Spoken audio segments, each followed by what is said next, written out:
सुप्रभात बच्चों। आप सभी बच्चों का विद्या निकेतन पर बहुत बहुत स्वागत है और मैं हूं सुनीता श्रीवास्तव। बच्चों चलिए हम आज अपने हिंदी व्याकरण में पढ़ेंगे श्रुति सम भिन्नार्थक शब्द। तो जैसा कि आप नाम ही पढ़ के समझ जाएंगे, श्रुति सम यानी सुनने में एक जैसे लगेंगे, भिन्नार्थक यानी उनके जो अर्थ होंगे वो अलग अलग होंगे। तो आज हम इसी चैप्टर को पढ़ेंगे कि जो सुनने में एक जैसे लगे लेकिन उनके अर्थ अलग अलग होंगे। जैसे पृथ्वी एक ग्रह है, पृथ्वी एक ग्रह है, ठीक है। यहाँ पे ग्रह है और यह मेरा गृह है।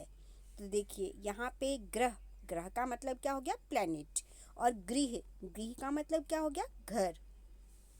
तो सुनने में एक जैसा ग्रह गृह लगता है और कई लोग इसको बोलने में भी नहीं सोचते हैं, ग्रह को गृह और गृह को ग्रह बोल देते हैं, लेकिन इन दोनों के जो अर्थ होते हैं वो बिल्कुल भिन्न होते हैं। ग्रह का मतलब हमारा प्लैनेट होता है और गृह का मतलब हमारा घर या हाउस होता है।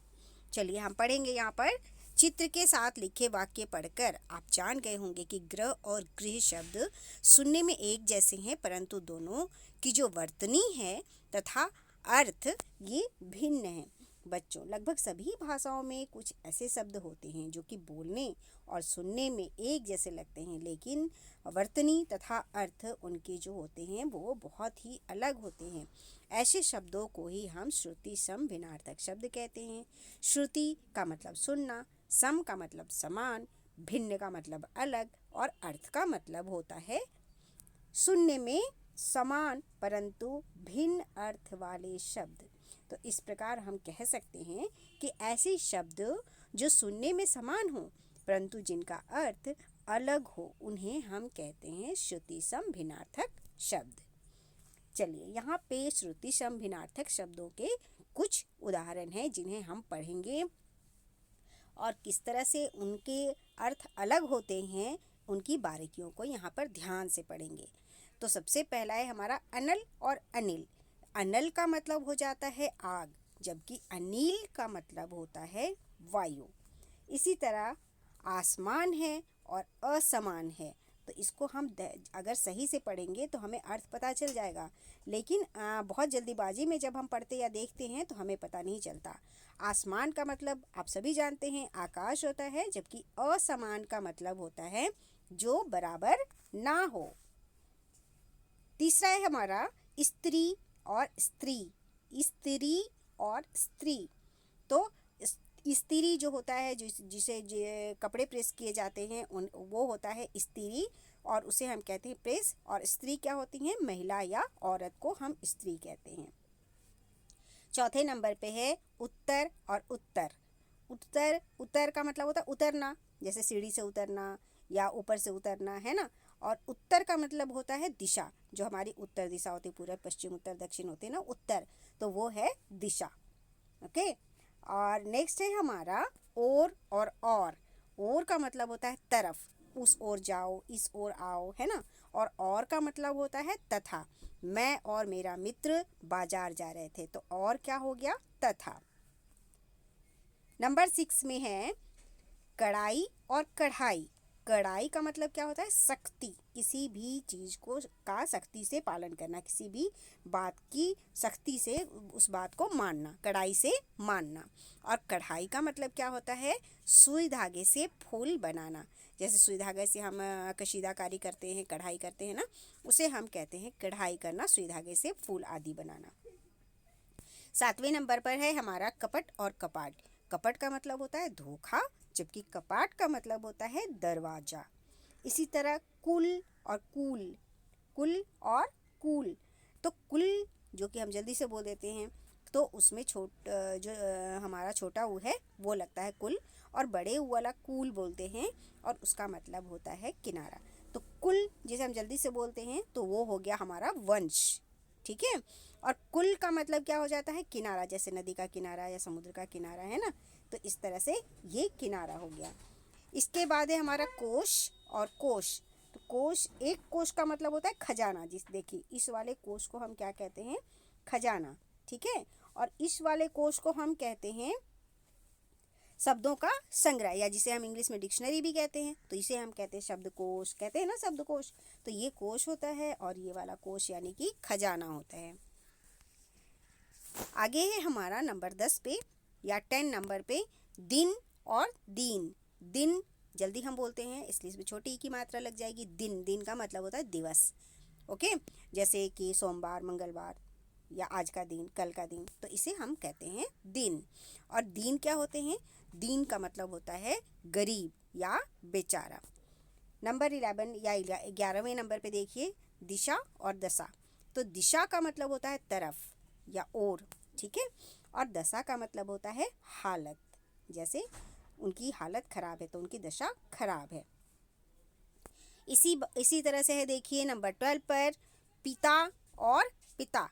पिता यानी कि पीना और पिता यानी कि जन्म देने वाले आपके पापा या जनक जिसे हम कहते हैं।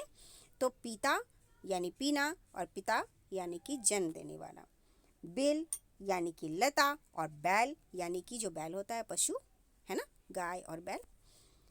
नंबर 14 में देखिए राज और राज।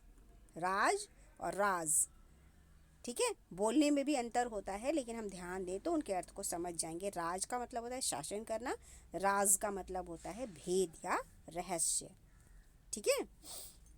इसके बाद नंबर 15 या 15वें नंबर पे है हमारा शाम और श्याम। तो शाम क्या हो गया? संध्या। शाम का जो समय होता है जिस समय आप खेल रहे होते हैं ना, तो उसे हम कहते हैं शाम। और श्याम क्या हो गया? काला। शाम का जो हिंदी अर्थ है वो क्या है? काला। यहाँ देखिए आपको बेल दिख रहा होगा। बेल जो लताएं होती हैं जो चढ़ती हैं, जो अपने आप खड़ी नहीं होती, उन्हें हम कहते हैं बेल। और ये है बैल जो कि एक पशु होता है। आगे है 16वें नंबर पे हमारा शोक और शौक। शोक का मतलब होता है दुख, जबकि शौक का मतलब होता है रुचि, ठीक है।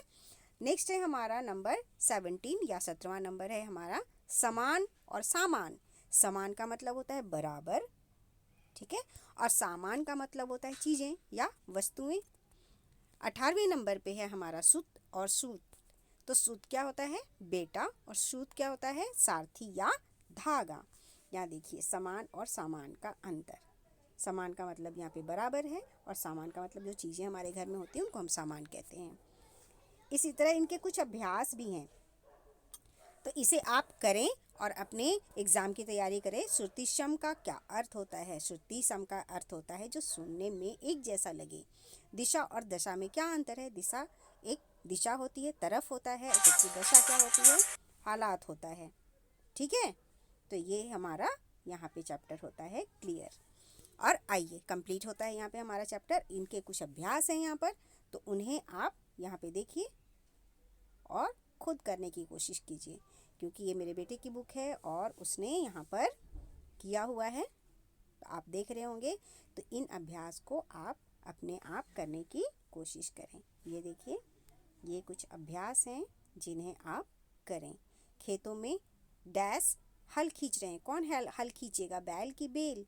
बैल हो जाएगा यहाँ पे। कानून की दृष्टि में सभी क्या होते हैं? सामान होते हैं। तो सामान भरना है यहाँ पे, सामान नहीं होगा, यहाँ पे होगा समान। ओके। नेक्स्ट है मुझे नई नई जगह देखने का बहुत शौक नहीं, शौक है। क्या है? हमें नई नई चीज़ें देखने का शौक है। यहाँ पे ऐसे आएगा, ठीक है। ये हो गया। अध्यापिका कक्षा की ओर जा रही हैं। और नहीं होगा, यहाँ पे और होगा, ठीक है। डैश में अचानक बादल छा गए। कहाँ पे अचानक बादल छा गए? आसमान में। यहाँ पे ये होगा, यहाँ पे ये वाला होगा, यहाँ पे ये होगा और यहाँ पे हो जाएगा ये वाला, ठीक है। तो इस तरह से आप अपने इस अभ्यास को पूरा करें और निम्नलिखित शब्दों से इस प्रकार वाक्य बनाइए कि अर्थ स्पष्ट हो जाए। तो यहाँ पे आप इन सभी शब्दों को लिखें और इनके अर्थ आप समझ चुके हैं और आप इनके वाक्य बनाएं, ठीक है। तो यहाँ पे हमारा ये चैप्टर कंप्लीट होता है और हम अगले चैप्टर की तरफ अब बढ़ेंगे। तब तक आप अपना ध्यान रखें और इस चैप्टर के जो अभ्यास हैं उन्हें पूरा करें। थैंक यू बच्चों, हैव ए नाइस डे।